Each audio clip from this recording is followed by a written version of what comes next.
Bonjour, bienvenue dans la série sur la mécanique quantique. Donc nous allons maintenant essayer de construire une interprétation qui répond à nos besoins, donc avec nos critères. Pour y arriver, on va marier les états relatifs, l'interprétation des états relatifs, et l'interprétation relationnelle.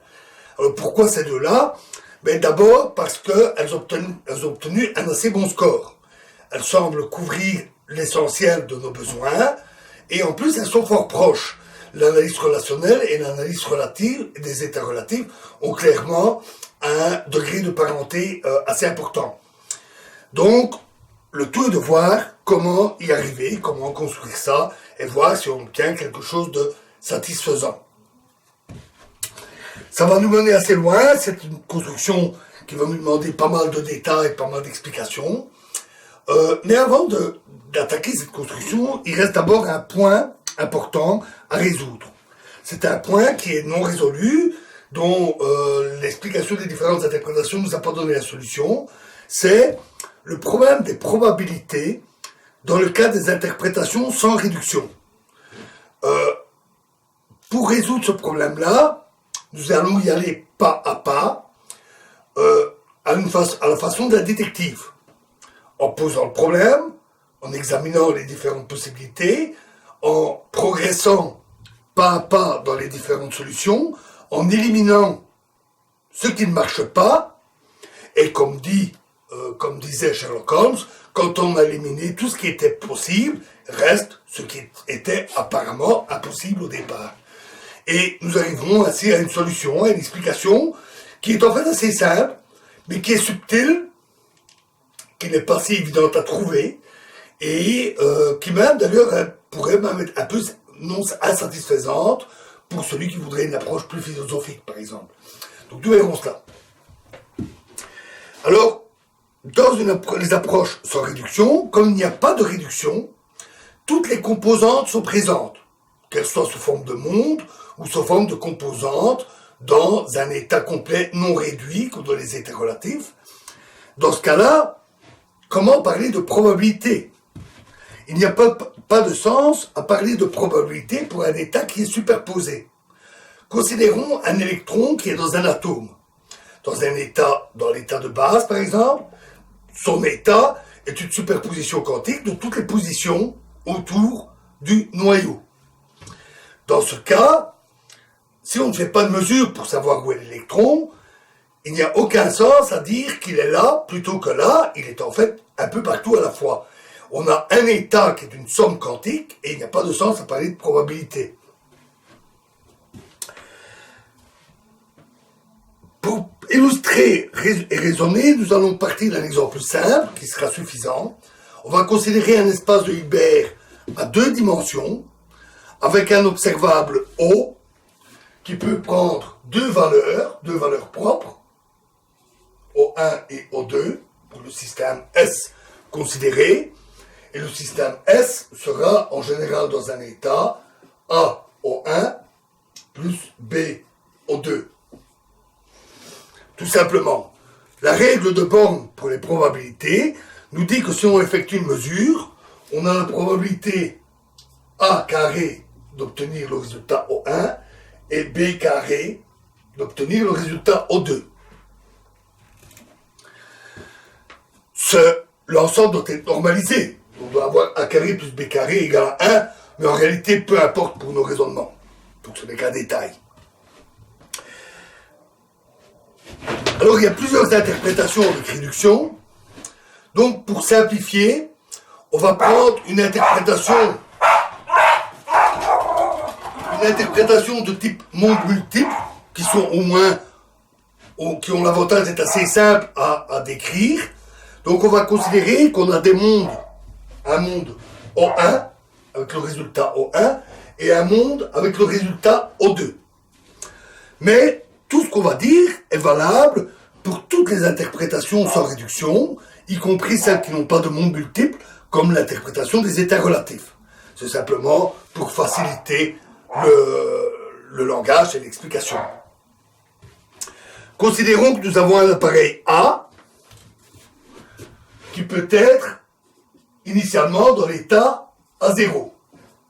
Dans ce cas, en prenant un schéma de type von Neumann, on a A0 qui interagit avec le système A1, O1 pardon, plus B, O2, et qui évolue vers A0, O1, pardon, A1, O1.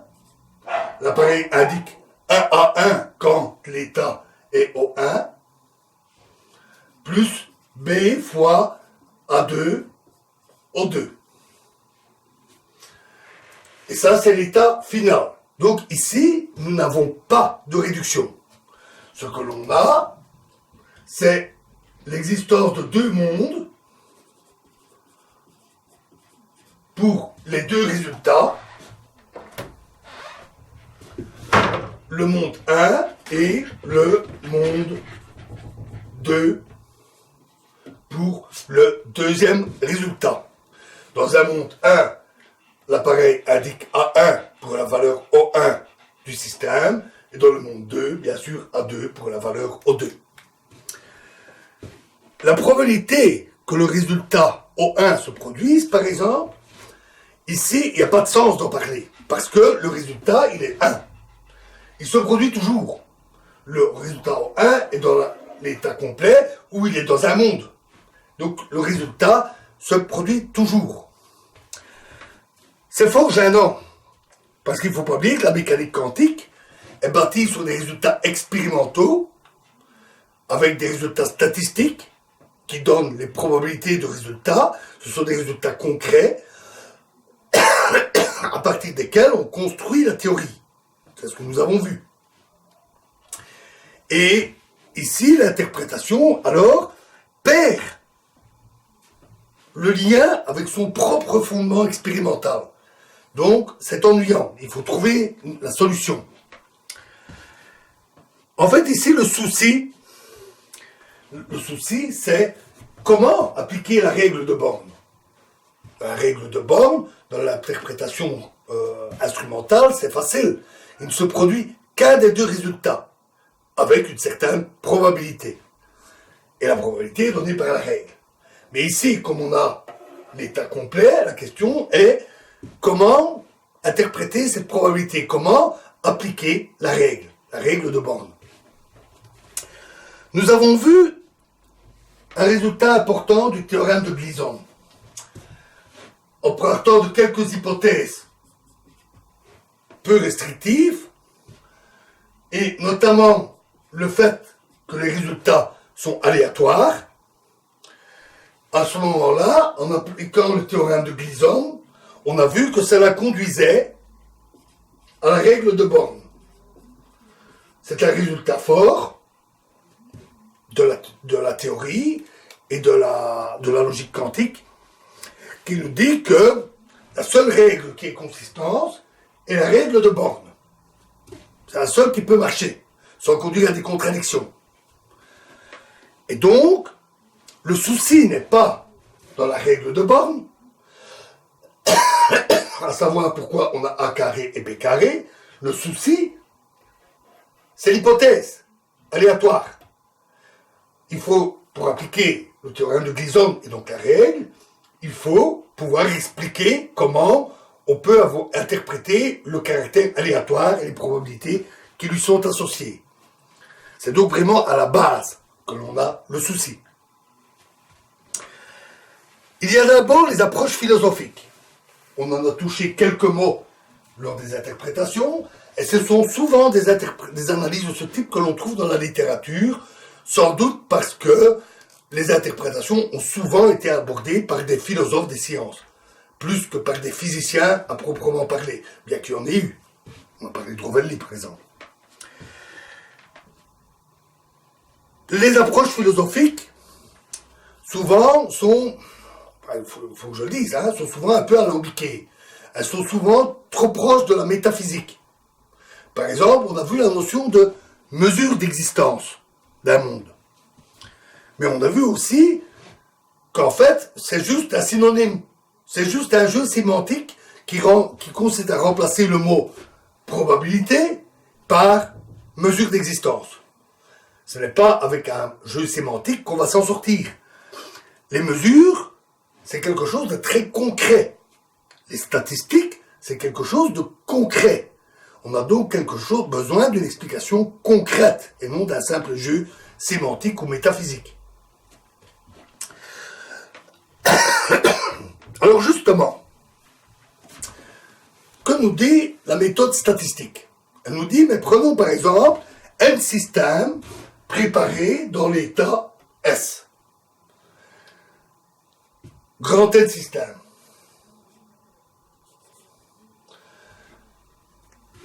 Ils peuvent être préparés ensemble, on effectue toutes les mesures, ou on peut les préparer successivement. On fait une mesure, on recommence, on fait une mesure, on recommence, etc. Peu importe que ce soit en même temps ou successivement. On effectue les mesures et on va obtenir une série de résultats. Par exemple, O1, O1, O2, O1, O2, O2, etc. Les lois sur les probabilités nous disent que la probabilité d'obtenir O1 est environ donnée par le nombre de fois où on a trouvé O1 sur le nombre grand N d'essais. Et la loi des grands nombres nous garantit que cette valeur-là converge, quand grand N tend vers l'infini, vers une probabilité qui est ici A carré.